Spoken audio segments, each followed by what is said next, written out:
Macbeth, the graphic novel, Act 2, Scene 3 and 4.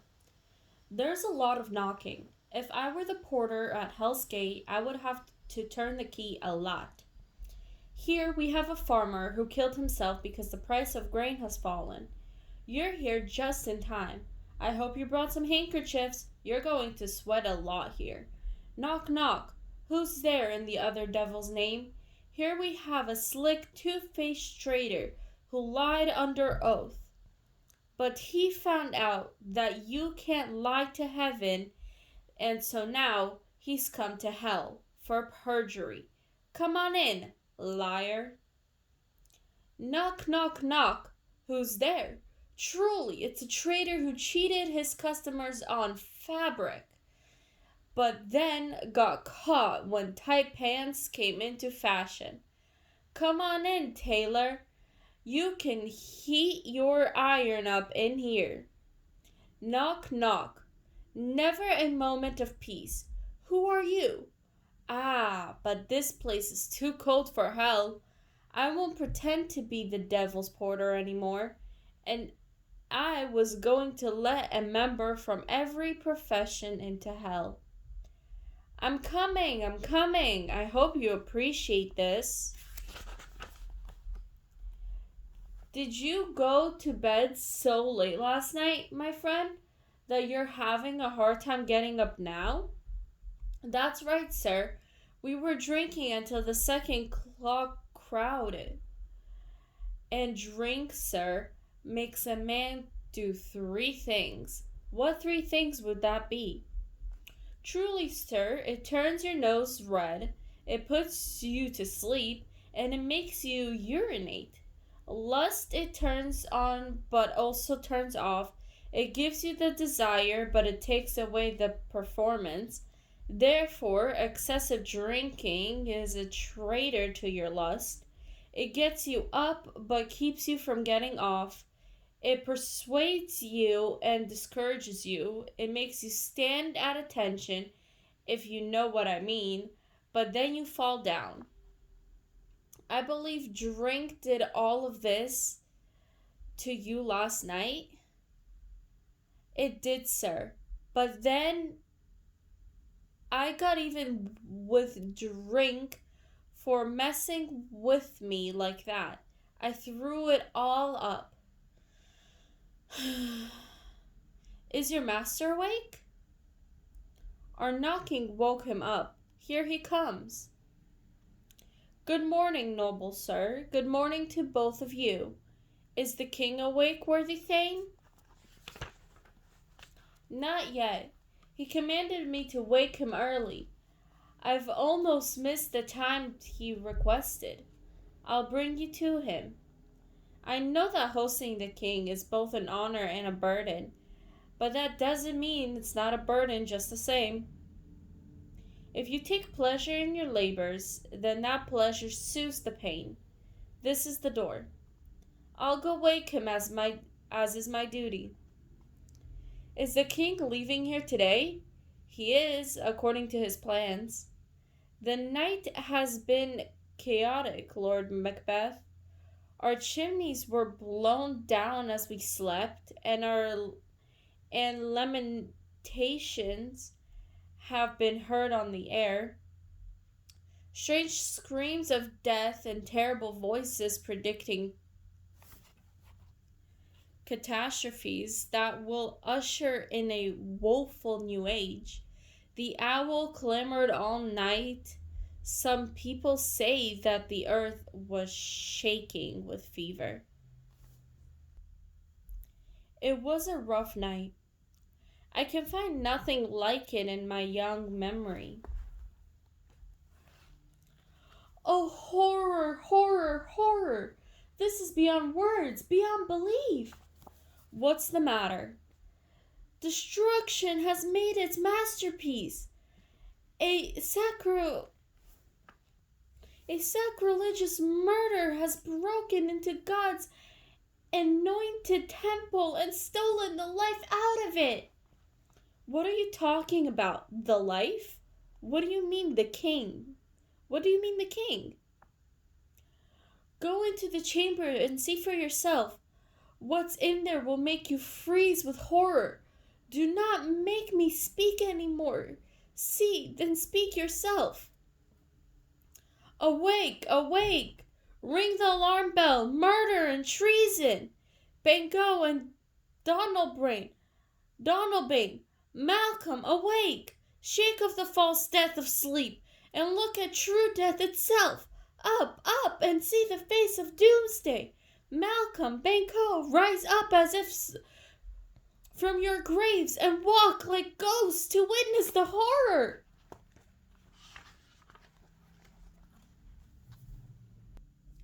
What's happening that such a horrible cry should call forth the sleepers of the house? Speak, speak! Oh, gentle lady, my news isn't fit for your ears. If I repeated it to you, it would kill you as soon as you heard it. Oh, Banco, Bango, our royal master has been murdered. How horrible! What, in our own house? It would be a cruel event no matter where it happened. Dear Macduff, I beg you, tell us. You were lying and say it isn't true. If I had only died an hour ago, I would have lived a blessed life, because from this moment on there's nothing worth living for, and that's left our trinkets. The renowned and gracious king is dead. The wine of life has been poured out. Only the dregs remain. What's wrong? You are, but you don't know it yet. The source from which your royal blood flows has been stopped. Your royal father is murdered. By whom? The guards who were supposed to be protecting his chamber, it seems. Their hands and faces are all covered in blood, as were their drags, which we found on their pillows unwiped. They stared at us in confusion. No one's life should have been entrusted to them. And yet I still regret the anger that drove me to kill them.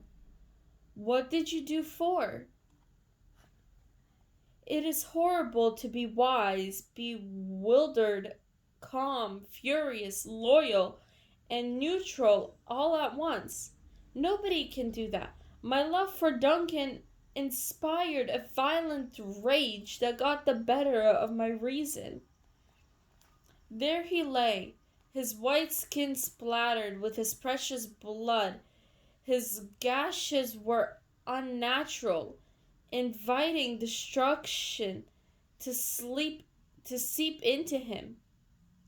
And then there were the murderers, dripping with blood, their daggers rudely covered in gore. Who could have restrained himself, who loved Duncan and had the courage to act on it? Help me out here, quickly! Take care of the lady. Why are you keeping quiet, brother? We two princes have the most to say in the matter. What can we say here, where danger may be waiting to strike at us from anywhere? Let's flee from here. Our tears have not yet sprung, and the time hasn't come yet for us to turn our deep grief into action. Take care of the lady. When we've properly dressed ourselves, let us meet and discuss this bloody crime, to see if we can learn anything further. Fears and doubts shake us now. I put myself in God's hands, and with his help I will fight the secret plot behind the treasonous murder. So will I. So will we all. Let us dress quickly and then meet in the hall. Agreed. What will you do now, brother? Let us not stay here with them. Liars can easily fake sorrow, when in reality they feel none. I will go to England. I will go to Ireland. We'll both be safer if we go separately. Wherever we go, there will be daggers behind men's smile, as closely related as we are to Duncan. That's how close we are to being murdered. A murderous arrow has been shot, but it hasn't landed on us yet. We'll be safest if we avoid it entirely. Therefore, to our horses. No polite goodbyes. We'll just steal ourselves away. This kind of theft is justified when mercy itself has fled. Scene 4. I have lived to see 70 years now, and in all that time, but tonight's horror have made everything that comes before seem trivial. Indeed, old man, you see how the heavens, troubled by the bloody actions below, threaten the earth with storms. By the clock it is daytime, and yet dark night strangles the sun's lamp. In the night growing stronger, or does the sun hide its face in shame? It is unnatural, just like Duncan's murders. Just last Tuesday, a great falcon circling high in the skies was caught and killed by a little mouse owl. By a little yeah. And then another strange sign. Duncan's beautiful, cherished horses suddenly turned wild, breaking their stalls and flinging themselves out. They refused to be obedient, as if they wished to make war with mankind. They say they ate each other. Indeed, I saw it myself, and the sight amazed my eyes. How goes it? Do they know yet who committed the bloody deed? The servants that Macbeth has slain. Alas, the day! What good could it have done them to kill Duncan?